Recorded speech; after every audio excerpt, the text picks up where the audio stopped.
Alright, this is what's good about Lexus keyless entry. Come to your door, if it froze, it doesn't matter. You just have to have your key nearby, touch it, it unlock the door, and you just go in. That's it.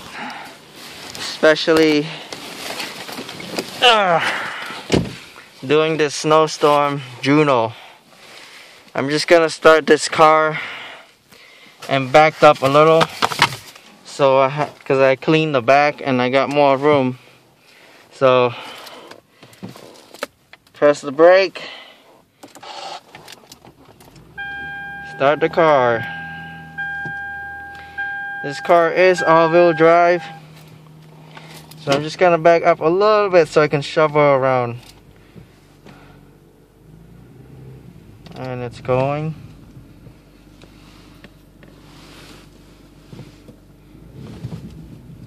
I think this is good.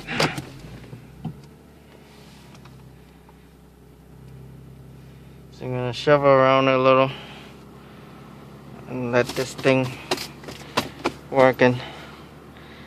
That's it.